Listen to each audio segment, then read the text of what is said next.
But and just listen. know, it's literally, this is not a bit. It's literally not done. So to be honest, what really happened, we were like, we're gonna show the movie, and the studio was like, no, you're gonna show 20 minutes. So we're like, no, we're gonna show the movie. And they're like, it's not done. And I was like, they don't care. They're like, if everything's not perfect and it's not done, and what if we're gonna change things? That was an option. I literally brought the movie with me on the airplane. Like I have like a folder with like a disc, like a hard drive. Hey friends, welcome back to my channel. It's Wednesday, February 19th, 2025, and we have a lot to talk about. Is Blake Lively subtly accusing content creators like me of being part of a conspiracy to bring her down and ruin her reputation? Well, yes, she is. And I've taken serious notice. One particular claim in her new amended complaint stands out to me. A video reel I posted on Instagram has now gone viral, racking up over 5 million views. As a result, major media outlets like Us Weekly and Daily Mail picked it up and reported on it. What was in the video? Footage of Blake Lively admitting at an event with Colleen Hoover that she took a copy of It Ends With Us to the event, despite being told not to by the studio. Now, she's suggesting that content creators like me were fed information by Justin Baldoni's team, and that my video was deliberately leaked to Daily Mail as part of some grand scheme. That's a wild accusation, and I want to go over exactly what she's claiming in her lawsuit. Just to be absolutely clear, I have never, at any point, spoken to anyone from Wayfarer Studios, Justin Baldoni's defense team, or anyone associated with Blake Lively or Ryan Reynolds. I have had zero contact with any of them. Yet, somehow, I'm being painted as part of a conspiracy. Let's break this down, but I have spoken to others who have been accused of being part of this so-called smear campaign. I also want to make something very clear. I've never spoken to any journalist from Daily Mail, TMZ, BuzzFeed, New York Post, Newsweek, Page 6, or any similar outlet about Blake Lively in the last year. In her amended complaint, she makes a bold claim. She states, on information and belief, Wayfarer's team seeded social media content with content creators on online chat sites like Reddit and into publications with small audiences and lax editorial standards. She then claims that her critics' content was intentionally amplified by sharing it with major outlets like Page 6, Daily Mail, Newsweek, New York Post, TMZ, and BuzzFeed. According to her, this so-called social manipulation campaign was orchestrated by Justin Baldoni and Wayfarer Studios to create sustained negativity around her online. Throughout her amended complaint, she repeatedly tries to frame this backlash as a coordinated attack, insisting that her role in the film wasn't a takeover, that she didn't profit unfairly, and that all the criticism is just a distraction orchestrated by Baldoni and his team. The real issue is that many people on social media, including me, are simply doing our own research. We dig through court records, analyze the legal documents, look at patterns, history, and evidence, and form our own opinions based on facts. Much of what she's upset about comes from official legal filings, which content creators then discuss. But because the public reaction isn't in her favor, she's trying to paint people like me as part of a conspiracy, rather than acknowledging that people are responding to her own court filings. I'm not ignorant to the fact that social manipulation happens. I see it all the time. But the truth is, her claims just don't hold up. There are definitely people online who try to plant seeds of doubt and influence public opinion, pushing narratives in one direction or another. But let me be very clear, at least for me, that's not the case. I'm not even mentioned in her complaint, yet my video, which has now reached 5.7 million views, was referenced in Daily Mail. Blake Lively is trying to claim that content creators like me are being fed information by Justin Baldoni's team. That is completely false. I know other content creators who have spoken out, saying the exact same thing, that she referenced their content in her previous complaint, accusing them of posting videos at the direction of Justin's team. But that accusation also false. Instead of owning up to the fact that she or someone from her team leaked the CRD to the public and New York Times, she's deflecting. She's accusing Justin's side of retaliating against her when in reality, they're just defending themselves. It's as if she believes she can say whatever she wants, but when someone pushes back, she calls it an attack. If she's going to file a lawsuit in court, they have every right to defend themselves. That's literally how the court system works. But now, she's accusing Justin's side of defamation simply for responding to her claims. She's painting his defense as some orchestrated smear campaign, when really, it's just the natural response to legal accusations. It's a one-sided narrative that doesn't hold up under scrutiny. Is this really a smear campaign, or is it just a legal defense? Defendants have every right to defend themselves against accusations. They have the right to present evidence that contradicts the claims being made. And let's be real, one of the most effective ways to challenge a claim is to look at the credibility of the person making it. Here's what I'm noticing about Blake. I wasn't on the set of this film. I don't know Justin Baldoni personally. I don't know Blake either. But what I do know is that Blake has a history of making statements that show a pattern of manipulating situations to get her way. She's admitted in interviews that she's done things to undermine sets and take control of films because she wants more power. Acting alone isn't enough for her. She wants authorship. She's even admitted to lying to the press because, in her own words, they don't fact-check. For example, in one interview, she bragged about pretending to be a great baker. She posted a tweet about making cookies, but later revealed that they were terrible. Yet, because she said she's a great chef in interviews, everyone just believed her. Nobody questioned it. That was her whole point. The media just goes along with whatever she says. And let's not forget what she admitted to Glamour. She poisoned the cast of Gossip Girl against Penn Badgley because she didn't like him. She turned everyone against him, only to later realize she was wrong. But by then, the damage was done. People were still influenced by her words. When someone tells you who they are, or better yet, shows you, you have to believe them. So, when we look at her complaint, we need to consider her history. Can we really take her accusations at face value? If she wants to be taken seriously, she's going to have to prove her case with more than just words. She's going to have to prove this in a court of law, not just in the court of public opinion. And based on her track record, a lot of people simply aren't buying it. Now, she's turning content creators into scapegoats, acting like we're all somehow part of a conspiracy with Bonnie the Truth. Most of us don't even know Bonnie personally, and quite frankly, we don't care about him. What we do care about is the facts, and some of the statements Blake is making don't match reality. What's interesting is that Blake Lively seemed convinced this was a smear campaign long before she had any real evidence to support that claim. In fact, her amended complaint suggests she had already made up her mind by August 2024. She writes that on August 11th, she received a message from a cast member saying that the negative press surrounding her and the cast was insane. And how did Blake respond? According to the complaint, she said, "Yeah, I'm legitimately depressed and heartbroken, like in an immense amount of pain.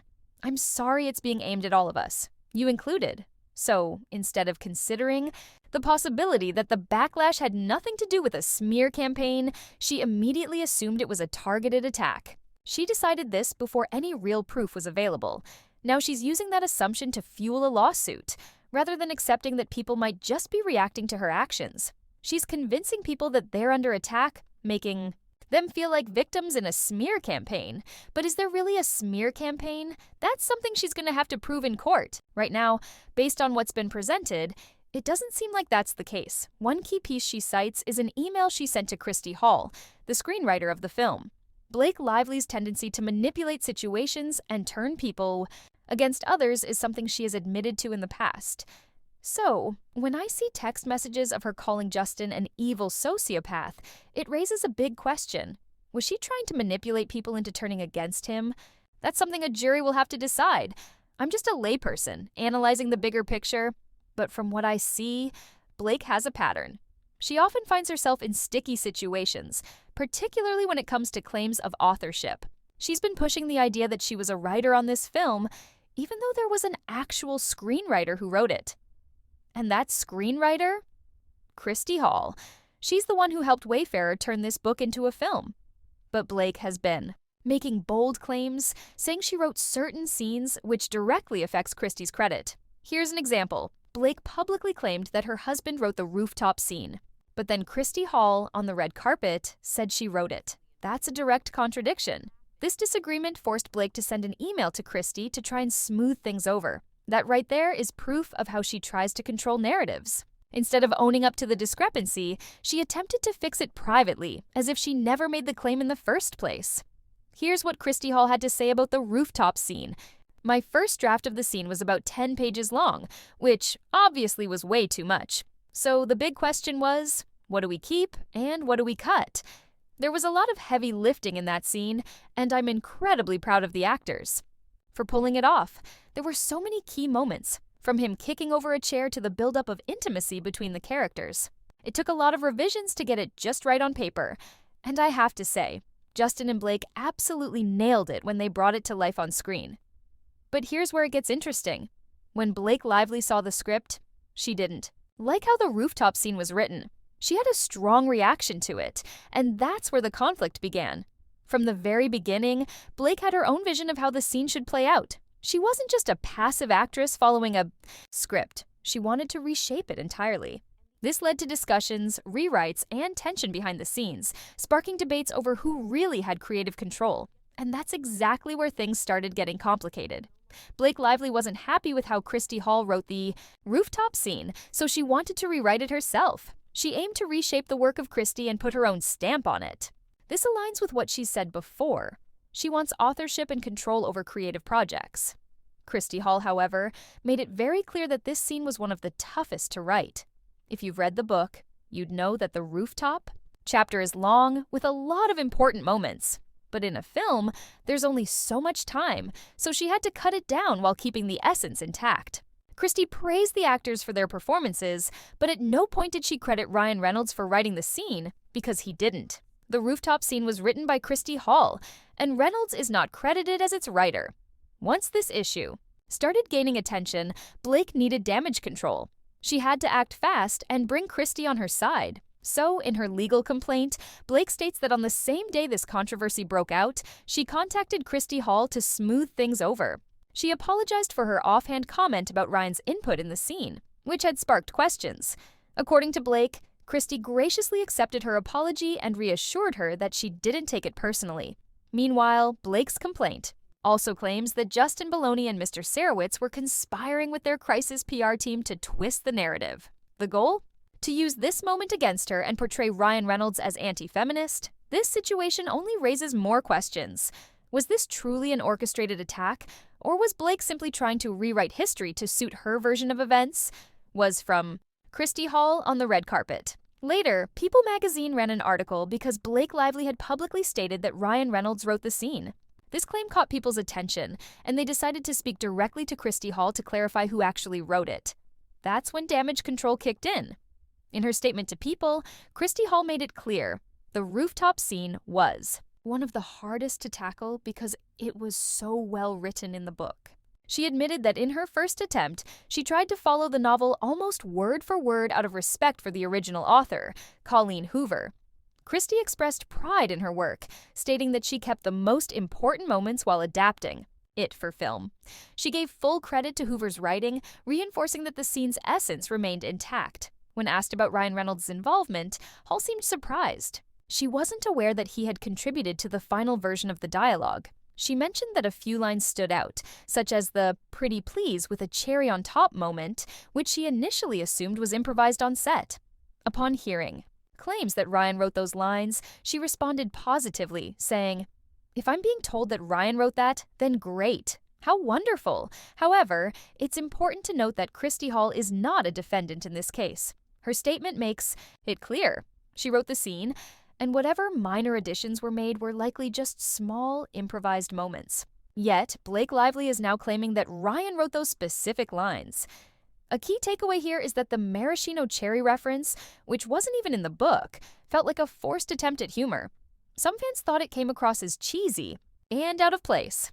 This raises the question, was Blake Lively trying to rewrite the scene's history to include Ryan's influence, or was this just an innocent misunderstanding? Caught up in the moment and didn't think about how my words could be twisted. But once Blake saw that article, she felt like it was a personal attack, that the media was trying to create tension between Christy and Ryan or undermine her credibility. But the truth is, that question to Christy never would have happened if Blake hadn't made that comment on the red carpet in the first place. In her legal complaint, Blake included an email she sent to Christy in response to the situation. This is what she wrote. "I heard you were ambushed at your junket with a question about something I said on the red carpet. I feel awful.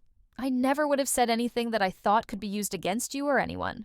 I was just proud of my partner and feeling grateful for the ways in which he shows up for me. She went on to say, I firmly believe that two things can be true. In this case, he can show up for me and do great work. And you can also do great work, which got us all here. Blake's email sounded apologetic, as she admitted she should have seen how the media would twist her words. But here's the thing. This was not just a media misunderstanding. It was a situation entirely created by Blake's own public statement. It's also worth noting that Christie had never publicly complained about the question she was asked. She simply stated the facts. She wrote the rooftop scene, and Ryan May have added a few small improvised moments. So, was Blake really trying to make amends? Or was this just an attempt at damage control to regain control of the narrative?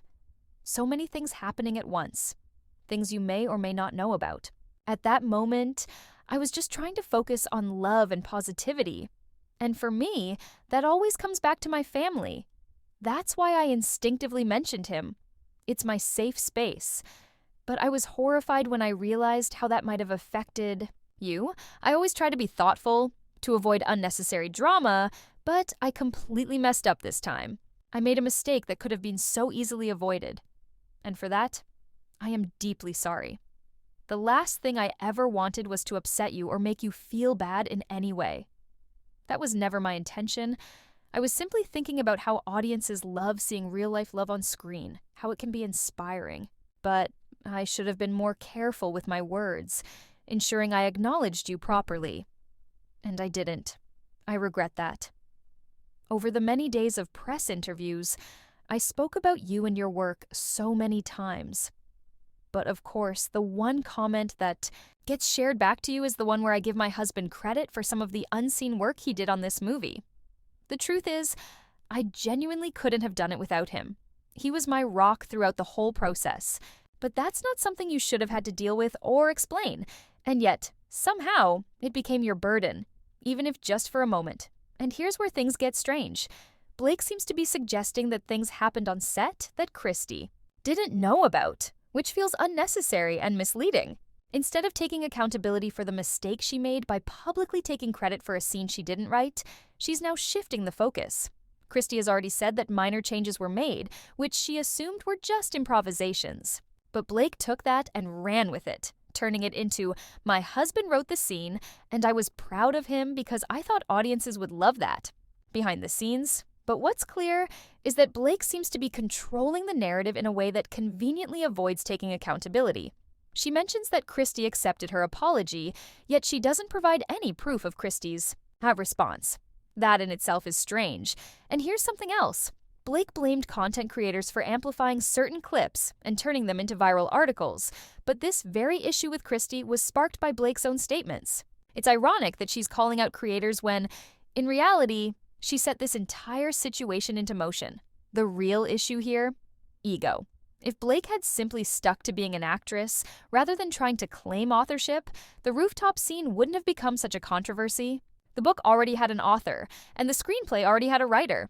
There was no need for Blake to insert herself into that creative space, yet she did. And that's where things started to fall apart. What's even wilder is how she's going after content creators in a similar way. I'm not named in this lawsuit, but I've noticed that many Instagram accounts and nameless comments have been included. Just random people who shared their opinions. These are real people, not bots. Yet Blake is treating them as if they're part of some orchestrated attack against her. Some of these comments she's citing, they're just everyday opinions from regular people, the kind of things anyone might write online. But somehow, in her mind, everyone is against her. Whether it's Christie Hall being asked to clarify, her words, content creators making videos, or even fans leaving comments. It's like she's painting herself as the victim in a massive conspiracy that just doesn't exist. And while she's doing all of this, playing defense, shifting blame, and controlling the narrative, one thing remains consistent. In every single situation, she keeps reminding people how evil Justin is. It always circles back to her need to be right and her belief that she's the target of some grand smear campaign. But the reality? She's the one creating the storm in the first place. I wasn't on set, so I can't say what really happened behind the scenes. But what I do know is this. I've worked with a lot of content creators on YouTube. I've talked to some of the creators dragged into this mess, and it's clear that innocent people are being used as weapons in Blake's personal battle against Justin. And honestly, that's just ridiculous. If my name ever shows up in her lawsuit, I swear, I'll lose my mind. Why? Because she's coming after people who are simply sharing opinions, and that's not okay. The idea that content creators, whether they're small, independent voices or bigger influencers, can be labeled as threats just because they don't have A-list status, that's wildly unfair. And let's talk about that for a second. The way she's framing this makes it seem like anyone outside her elite circle is less important, just because they don't have the same Hollywood clout. The content creators she's going after, some are smaller voices, and some have massive followings. But in her eyes, they're all just beneath her. But here's the reality. It's not just YouTubers talking about this. When big outlets like the Daily Mail start picking up on a story, it's no longer about low-level creators' influence, it's about public interest. And yet, the way she's handling this feels like she's trying to put herself above everyone else. At the end of the day, this whole situation is a reminder that Blake sees herself as untouchable, while everyone else, whether it's a content creator, a journalist, or even a fan just leaving a comment, is somehow beneath her. And that's exactly the problem. So, according to Blake, we're all just clueless, right? Too ignorant to understand what's really happening? Well, that kind of attitude is not going to help her public image at all. The truth is, Blake sometimes ends up being her own worst enemy in all of this. And let me be very clear. I'm not being influenced by anyone except her own actions. Everything I see, everything I talk about, it all comes from her behavior. Her responses and how she's handling this whole situation, Blake claims she's being smeared publicly. But at the same time, her own legal team is actively engaging with the press, responding to headlines, and even leaking information. HR. Complaints are mysteriously appearing online. Articles are getting published with inside details. And the reality? A lot of that seems to be coming from her side, too. So, if this is truly a smear campaign, is she the victim, or is she the one leading the charge? That's the big question, and ultimately, that's what a jury will have to decide. One thing I do know for sure, I have nothing to do with it. If outlets like the Daily Mail or any other publication pick up my content, that has zero to do with me. And honestly, most content creators are in the same boat. We don't control who chooses to report on our videos. What's interesting is that a lot of journalists actually follow smaller content creators because we're the first ones to talk about things before mainstream media catches on. So, Blake, what's your stance here? Are we all part of some big conspiracy, or are we just talking about what's happening? Because from where I'm sitting, this isn't some grand plan to take her down. It's just people discussing what she herself is putting out there. But I want to hear from you. What do you think about all of this? Let me know in the comments below. And of course, if you enjoyed this video, don't forget to give it a thumbs up, subscribe to the channel, and hit that notification bell so you never miss a video. Thanks for watching. See you next time.